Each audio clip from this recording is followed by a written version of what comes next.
ஐயாரட்டு நெல்ல போல அவசரமா சமஞ்ச ஐத்த மக பஞ்சத்துக்கு ஆதாரமா மஞ்ச குட்டி போட்ட பூனை போல பால சுத்தி குழஞ்ச பாவமன்னு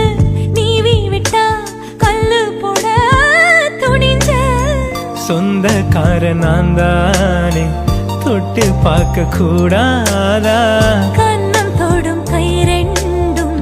கீழே கொஞ்சம் நீளாதா இந்த நாட்டில் தீண்டா